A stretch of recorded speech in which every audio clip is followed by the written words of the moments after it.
So I'm going to talk to you a little bit about Lenny Breau's approach to using what he called the essential tones for playing jazz backup. And the essential tones idea is based around the concept that when you have a seventh chord or a sixth chord that have four notes, the 1, 3, 5, and either the 6 or the 7, we're going to deal with the sevenths here. The 1 and the 5 usually stay pretty much the same unless you have a flat fifth. The third and the seventh dictate which of the three major chord families the chord belongs to. So say here with G, if you have a major third, the B note, or a major seventh, the F sharp, and a major seventh, that would make it a G major seventh. If you lower that F sharp to F, then that makes it a G dominant seventh because you have a flat 7 and a major third. And if you then lower the third to B flat and you have a flat 7th and a flat 3rd, that makes it a minor chord. But you can hear the difference in the sounds. G major 7th, G dominant 7th, G minor 7th. All have the same root, and in these they all have the same fifth. So they have a G and a D, and then they have this combination of either major, dominant, or minor sounds. And because of the way those chords fall on the neck, or the third and seventh fall about a half an octave apart, it means that when you go from say a chord like an A minor to a D7, which is a fifth away from that, or a fourth away depending on the direction of movement, then you only have to move one note, because here the seventh is played on the D string and the third is played on the G string. When I do the D7, they switch. So the third is played on the D string and the seventh is played on the G string. So what that means is, instead of thinking like, see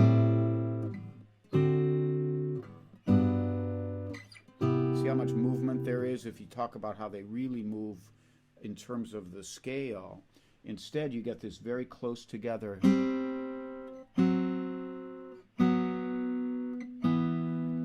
And that's A minor, D7, C major or G major 7, C major 7, and then here we'd have F sharp minor 7 flat 5 and B7 and E minor. And that's kind of the basics of Autumn Leaves. So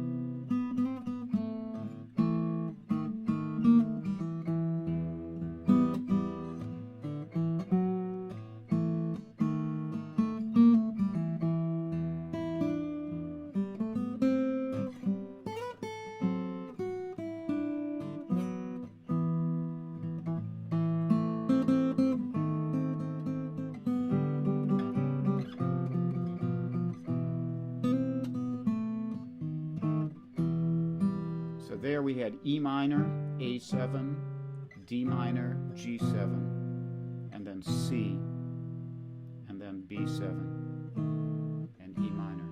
And if you're playing, say, a blues, if you're playing a blues in the key of E, for example, you could just, here's your E7,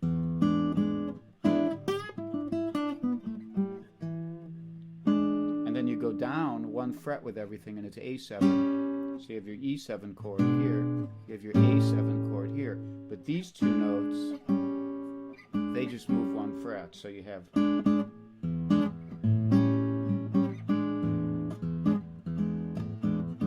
there's your A, E, B, A, and E, and you could just what Breau was really great at doing was putting that all together and kind of keeping a bass line going and a melody line going. And I won't embarrass myself right now by trying to do that right off the cuff. But you can kind of explore, take any chord progression and find your chord positions. You know, you could look at my 240 chords in 6 minutes thing and find thirds and sevenths in these chords and just try playing the essential tones. Okay? Hope you have fun with this. Thanks. Bye-bye.